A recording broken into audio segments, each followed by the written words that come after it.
Bapak Ibu Saudara yang dikasihi oleh Tuhan, pada hari ini kita akan sama-sama belajar firman Tuhan dari Ibrani pasalnya yang ke-12. Nanti kita akan pelajari sama-sama dari ayatnya yang pertama sampai dengan ayatnya yang ke-17. Kalau Bapak Ibu Saudara senang dengan judul khotbah, pada hari ini saya ingin menyampaikan firman Tuhan tentang bertekun di dalam iman. Sekali lagi, bertekun di dalam iman. Coba kita lihat sama-sama ayat firman Tuhan dari Ibrani pasalnya yang ke-12. Kita buka terlebih dahulu ayatnya yang pertama, firman Tuhan berkata demikian. Karena kita mempunyai banyak saksi bagaikan awan yang mengelilingi kita, marilah kita menanggalkan semua beban dan dosa yang begitu merintangi kita dan berlomba dengan tekun dalam perlombaan yang diwajibkan bagi kita. Garis bawahi kata perlombaan yang diwajibkan bagi kita. Nah, saudaraku yang dikasihi oleh Tuhan, sebelum kita lanjut pada ayat-ayat yang berikutnya, saudaraku, Ibrani pasalnya yang ke-12 tidak bisa dipisahkan dengan Ibrani pasalnya yang ke-11. Kalau kita lihat Ibrani pasalnya yang ke-11, maka kita akan temukan di sana bagaimana para pendahulu kita, para saksi-saksi iman yang luar biasa. Mereka karena iman mengalami mukjizat Tuhan, mengalami kebesaran Tuhan, mengalami kedahsyatan Tuhan, mengalami keagungan Tuhan. Mereka melihat hal yang luar biasa. Tapi tidak boleh lupa, karena iman, mereka juga mengalami penderitaan, Bapak Ibu Saudara. Mereka mengalami aniaya, Bapak Ibu Saudara. Mereka mengalami siksaan karena iman yang mereka miliki kepada Tuhan. Jadi begini, karena iman mereka melihat mukjizat Tuhan, melihat kebesaran Tuhan. Tapi tidak berhenti sampai di situ. Karena iman juga mereka mengalami yang namanya penderitaan, mereka mengalami yang namanya aniaya. Nah, Ibrani pasalnya yang ke-12 ini menceritakan, atau kira-kira penulis Ibrani berkata seperti ini. Ini loh, bagian kamu sekarang seperti ini. Bagian kita yang sekarang ini hidup, kira-kira seperti ini. Apa yang harus kita perbuat? Apa yang harus kita lakukan? Apa yang harus kita kerjakan dalam kehidupan kita supaya kita boleh senantiasa bertekun di dalam iman kita. Kita bertekun di dalam iman kita di dalam Yesus Kristus Tuhan. Nah, saudara, kita lihat sama-sama ya. Saya membagikan pada hari ini ada 5 hal ya, apa yang harus kita buat, yang kita kerjakan dalam kehidupan kita agar kita terus bisa bertekun di dalam iman kita. Yang pertama, Bapak Ibu Saudara, coba lihat Ibrani pasalnya yang ke-12, ayatnya yang kedua. Ini hal yang pertama, kita lihat sama-sama Ibrani pasal 12, ayatnya yang kedua. Firman Tuhan katakan demikian. Marilah kita melakukannya dengan mata yang tertuju kepada Yesus, yang memimpin kita dalam iman dan yang membawa iman kita itu kepada kesempurnaan, yang dengan mengabaikan kehinaan tekun memikul salib, ganti sukacita yang disediakan bagi Dia yang sekarang duduk di sebelah kanan tahta Allah. Nah, saudara, inilah yang pertama ya, yang harus kita terus kerjakan dalam kehidupan kita untuk kita boleh senantiasa bertekun dalam iman. Alkitab mengajar kita, marilah kita melakukannya dengan mata yang tertuju kepada Yesus. Jadi yang pertama, saudara, kita lakukan segala sesuatu yang kita kerjakan, segala sesuatu yang kita buat, marilah kita kerjakan dengan mata yang tertuju kepada Yesus saja. Nah, apa yang dimaksud dengan mata yang tertuju kepada Yesus? Jawabannya sederhana sekali, ya. Mata yang tertuju kepada Yesus tuh kira-kira gambarannya apa saja yang saudara dan saya buat, apa saja yang saudara dan saya kerjakan. Baiklah kita mengerjakannya itu seperti untuk Tuhan dan bukan untuk manusia, sebagaimana yang tertulis dalam kitab Kolose pasalnya yang ketiga ayatnya yang ke-23. Di situ dikatakan, apapun yang kamu perbuat, perbuatlah dengan segenap hatimu seperti untuk Tuhan dan bukan untuk manusia.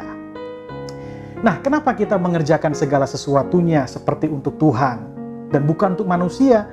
Jawabannya sederhana. Sebab begini, kalau kita mengerjakan segala sesuatunya dengan dasar kita buat hanya sekedar untuk menyenangkan manusia, hanya sekedar untuk menyenangkan semua orang, saya ingin beritahu buat setiap kita bahwa manusia itu berubah-ubah. Manusia itu berubah-ubah, saudara. Artinya kita tidak bisa pegang manusia. Hari ini dia bisa berkata iya, besok dia bisa berkata tidak. Dengan kata lain begini, kalau kita taruh harapan kita, kalau kita taruh pondasi kita terhadap apapun yang kita kerjakan dalam kehidupan, dalam hanya sekedar untuk menyenangkan manusia, maka yang terjadi kita akan mudah sekali kecewa dalam kehidupan. Nah itu oleh karena itu firman Tuhan mengajar kita, yuk lakukan segala sesuatu yang kita buat, apa aja, biarlah kita mengerjakannya hanya untuk kemuliaan Tuhan dengan mata yang tertuju kepada Yesus. Nah, di masa-masa seperti ini, di masa-masa pandemi seperti ini, saudara, ada banyak hal yang berupaya untuk mengalihkan mata kita, ya, dengan ketakutan lah, dengan berita hoax lah, dengan berita gosip dan lain sebagainya. Tetapi hari ini saya kembali mengajak Bapak Ibu Saudara yang ada di rumah untuk kembali sama-sama. Yuk kita introspeksi diri, kita kembali sama-sama, biarlah mata kita hanya tertuju kepada Yesus saja. Yang kedua, apa yang dimaksud dengan mata yang tertuju kepada Yesus? Saudara, kita bisa lihat yuk sama-sama bagaimana sikap Yesus saat mengalami penderitaan, ya. Bagaimana sikap Yesus saat dia mengalami yang namanya penderitaan. Itu ada di dalam 1 Petrus pasal yang kedua, ayatnya yang ke-21 sampai dengan ayatnya yang ke-23. Demikian firman Tuhan, saya bacakan buat kita semua. Sebab untuk itulah kamu dipanggil, karena Kristus pun telah menderita untuk kamu dan telah meninggalkan teladan bagimu supaya kamu mengikuti jejaknya. Jadi Tuhan Yesus telah menderita buat kita dan dia telah memberikan teladan buat kita. Dan untuk apa dia berikan teladan buat kita? Supaya saudara dan saya bisa mengikuti jejaknya. Nah, coba kita lihat jejak apa yang dia berikan. Lihat ayat yang ke-22, di situ dikatakan demikian. Ia tidak berbuat dosa, dan tipu tidak ada dalam mulutnya. Ketika ia dicaci maki, ia tidak membalas dengan mencaci maki. Ketika ia menderita, ia tidak mengancam, tetapi ia menyerahkannya kepada Dia yang menghakimi dengan adil. Jadi di dalam penderitaannya, Yesus memberikan teladan buat kita. Meskipun dalam kondisi yang menderita, dia tidak berbuat dosa. Dalam keadaan yang menderita, tipu tidak ada di mulutnya. Dalam keadaan menderita, ia tidak membalas caci maki dengan caci maki. Dia tidak membalas yang namanya ancaman dengan sebuah ancaman. Tetapi yang luar biasa, dalam penderitaan, Yesus memberikan teladan buat kita, yaitu menyerahkannya kepada Bapa, menyerahkannya kepada Dia, ya, yang menghakimi dengan adil. Nah, hari ini apapun situasi dan kondisi yang Bapak Ibu, Saudara dan saya semua kita alami, ya, baiklah segala sesuatu kita lakukan dengan mata yang tertuju kepada Yesus. Semua yang kita buat, kita tanam, kita kerjakan bahwa dasarnya bukan sekedar untuk menyenangkan manusia, tapi biarlah senantiasa untuk mempermuliakan nama Tuhan. Dan kita boleh meneladani Tuhan kita Yesus Kristus. Dalam penderitaannya, dia tidak berbuat dosa. Dalam penderitaannya, dia tidak membalas caci maki dengan caci maki. Tetapi dia menyerahkannya kepada Bapa yang menghakimi dengan adil. Demikian juga dengan kehidupan kita. Baiklah kita menyerahkan segala sesuatu yang terjadi, yang kita alami hari-hari ini. Yuk kita serahkan kepada Tuhan. Kita berserah kepada Tuhan. Bukan pasrah ya saudara, tapi kita berserah kepada Tuhan kita, Yesus Kristus. Itu yang pertama, ya, apa yang harus kita terus hidupi dalam kehidupan untuk kita boleh senantiasa bertekun di dalam iman. Yang kedua, apa yang harus kita terus kerjakan dalam kehidupan ada di ayatnya yang ketiga, saudara. Ayat yang ketiga berkata demikian, ingatlah selalu akan Dia yang tekun menanggung bantahan yang sehebat itu terhadap dirinya dari pihak orang-orang berdosa, supaya jangan kamu menjadi lemah dan putus asa.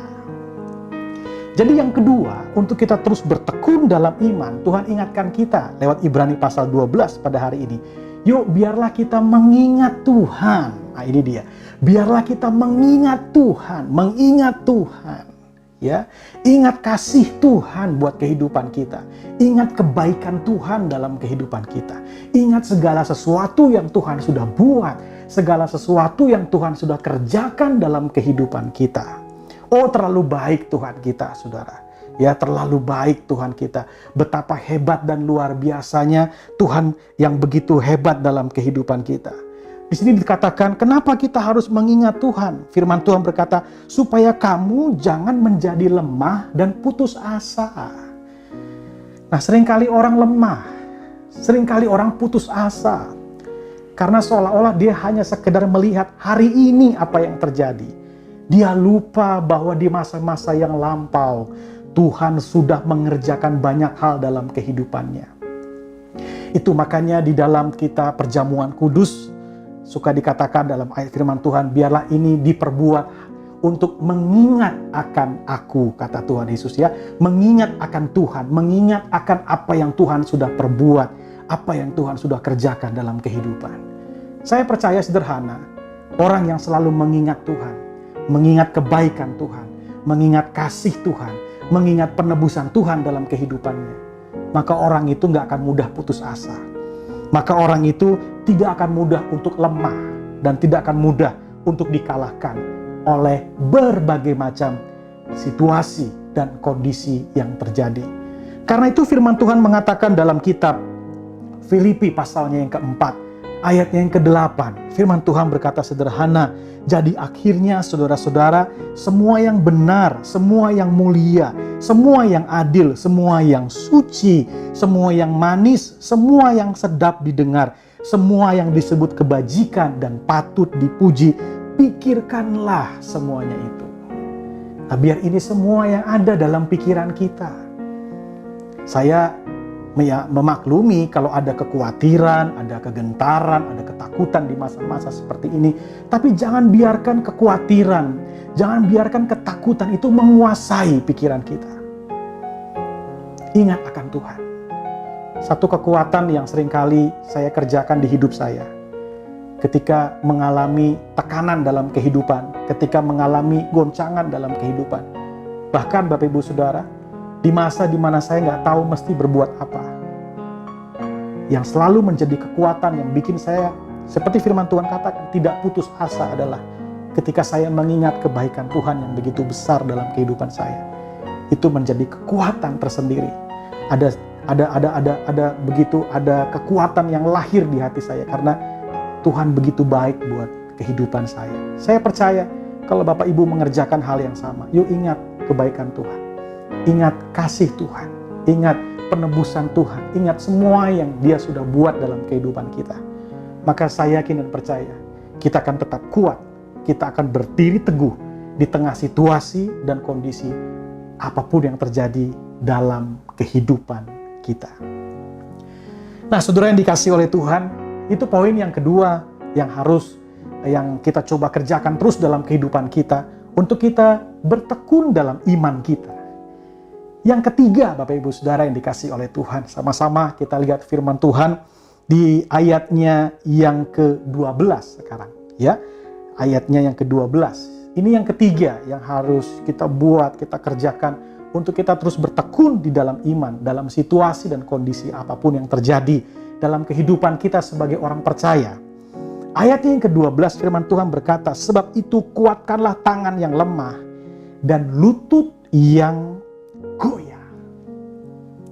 Yang ketiga ini, saudara, kita diingatkan untuk saudara dan saya bisa saling menguatkan. Nah, ini penting ya.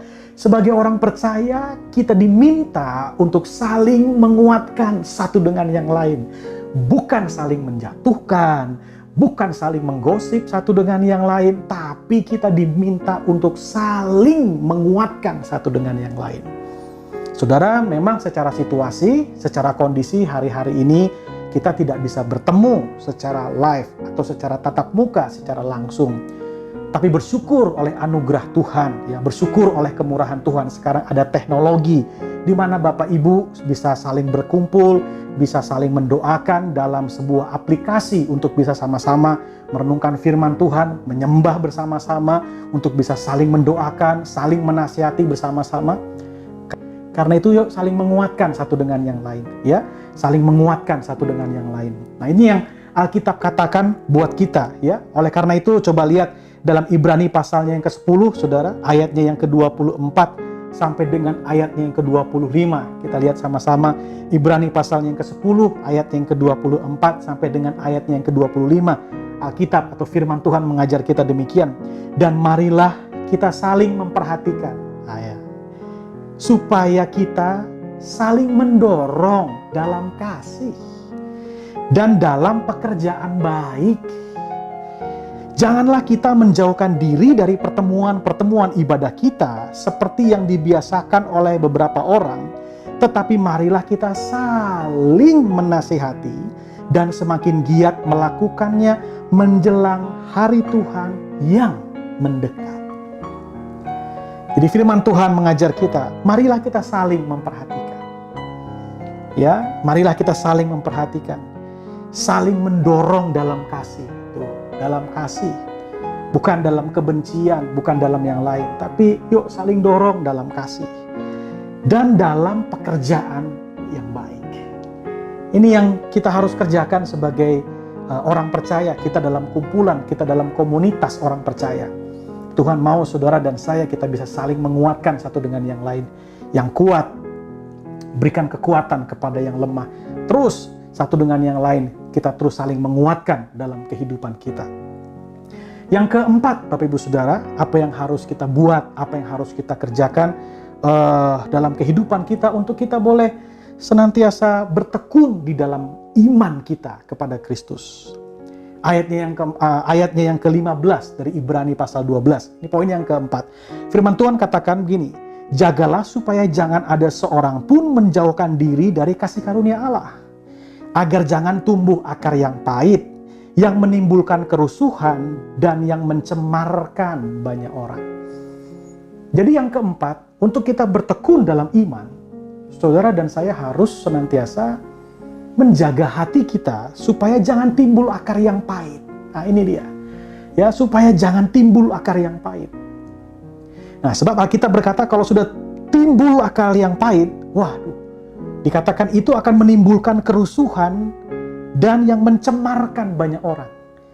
Ya, orang tuh kalau hatinya udah pahit, saudara, pasti akan mencemarkan banyak orang. Karena apa yang ada di dalam hati ini akan meluap lewat mulut kita. Makanya kalau hati seseorang pahit, maka seringkali yang keluar dari mulutnya itu adalah hal-hal yang senantiasa bicara tentang kepahitan, bicara tentang kekecewaan. Nah, hari ini firman Tuhan mengajar kita untuk kita bertekun di dalam iman. Jaga hati kita, ya. Jaga hati kita supaya jangan timbul akar yang pahit dalam kehidupan. Nah, hari-hari ini di masa-masa sukar seperti ini, ya mungkin banyak kita yang dalam tanda petik berharap sama manusia, berharap sama keluarga untuk menolong dan lain sebagainya. Lalu singkat cerita ternyata yang kita harapkan bisa menolong ternyata tidak bisa menolong. Atau yang kita harapkan bisa menolong kadang-kadang begini, tidak mau menolong. Jadi kita kecewa karena kita taruh harapan kita di tempat yang salah. Kecewa. Sakit hati seringkali muncul karena kita menaruh harapan itu di tempat yang salah. Nah, hari ini taruhlah harapan saudara di dalam Yesus Kristus Tuhan. Berharaplah penuh kepada Tuhan. Maka saya percaya Tuhan akan memberikan kekuatan. Tuhan akan memberikan tuntunan kepada kita. Karena ada harapan yang baru, ada kekuatan yang dari Tuhan. Hati yang penuh damai dan sukacita itu akan mendorong kita untuk kita berdamai dengan situasi, untuk kita berdamai dengan kondisi yang sedang terjadi hari-hari ini. Nah, itu yang akan membuat kita berpikir, itu yang akan membuat kita merenung, itu yang akan membuat kita terus bertindak. Apalagi yang bisa kita buat, apa yang harus kita kerjakan di tengah-tengah situasi dan kondisi yang sekarang ini sedang terjadi. Jaga hati saudara, supaya jangan timbul akar yang pahit. Karena kalau waktu timbul akar yang pahit, semangat kita pun mulai patah. Ya, kalau semangat yang patah, kita berkata itu kan mengeringkan tulang. Tapi terus jaga hati kita. Untuk hati kita boleh senantiasa terjaga, terlindung dari hati yang pahit, sehingga kita menyerahkan segala sesuatunya kepada Tuhan, dan hati kita tetap terjaga, hati kita dipenuhi dengan kekuatan yang dari Tuhan. Dan saya yakin dan percaya kekuatan yang dari Tuhan itu akan menolong kita untuk melewati situasi yang sedang terjadi hari-hari ini. Yang kelima, yang terakhir Bapak Ibu Saudara, yang kelima, yang terakhir. Kita lihat sama-sama firman Tuhan dalam ayatnya yang ke-16 sekarang ya. Kita lihat sama-sama ayat yang ke-16. Ini yang kelima, yang terakhir. Firman Tuhan berkata demikian. Janganlah ada orang yang menjadi cabul atau yang mempunyai nafsu yang rendah seperti Esau, yang menjual hak kesulungannya untuk sepiring makanan. Jadi yang kelima ini kira-kira begini, jangan memiliki nafsu yang rendah seperti Esau. Atau dengan kata lain, menghalalkan segala cara hanya untuk mendapatkan sesuatu yang bersifat sementara. Nah, kira-kira begitu ya. Jadi jangan menghalalkan segala cara. Jangan memiliki nafsu yang rendah seperti Esau. Nah, ini yang terjadi. Seringkali begitu situasi, kondisi, tekanan datang dalam kehidupan. Untuk keluar dari tekanan, terkadang kita suka berpikir hal-hal yang membuat kita melanggar firman Tuhan, melanggar kebenaran. Yang penting saya bisa survive, yang penting bisnis saya bisa bangkit kembali. Masa bodoh dengan firman Tuhan, masa bodoh dengan yang lainnya, dengan kebenaran firman Tuhan. Oh enggak. Alkitab mengajar kita, jangan tukar hal yang bersifat kekal dengan hal yang bersifat sementara. Jangan kita memiliki nafsu yang rendah seperti Esau. Jangan pernah tukar hal yang bersifat kekal dengan hal yang bersifat sementara. Ketika Yesus diuji di padang gurun, Matius pasal yang keempat. Yesus lapar, lalu iblis berkata, ubah batu menjadi roti. Tahukah saudara apa jawaban Yesus? Manusia nggak hidup dari roti saja, tetapi dari setiap firman yang keluar dari mulut Allah. Kita bisa lihat, di tengah kelaparan yang amat sangat, Yesus tidak makan dengan cara yang iblis sodorkan. Hari ini saya mau ingatkan setiap kita, dalam situasi dan kondisi apapun juga, jangan pernah tukar hal yang bersifat kekal dengan hal yang bersifat sementara. Jangan memiliki nafsu rendah seperti Esau. Itulah yang saya bisa bagikan buat Bapak Ibu Saudara. Bagaimana kita belajar bertekun di dalam iman. Alkitab mengajar kita bertekun di dalam iman. Yang pertama, biarlah segala sesuatu yang kita kerjakan, lakukan dengan mata yang tertuju kepada Yesus. Yang kedua, ingat akan kebaikan Tuhan. Ingat akan setiap segala sesuatu yang Tuhan sudah buat dan kerjakan dalam kehidupan kita. Yang ketiga, saling mendorong dalam perbuatan kasih, saling menolong satu dengan yang lain. Yang keempat, Tuhan ingatkan kita, jangan timbul akar yang pahit. Jaga hati kita. Dan yang kelima, jangan menghalalkan segala cara. Untuk survive, jangan menghalalkan segala cara. Please, jangan tukar hal yang bersifat kekal dengan hal yang bersifat sementara. Tuhan Yesus memberkati.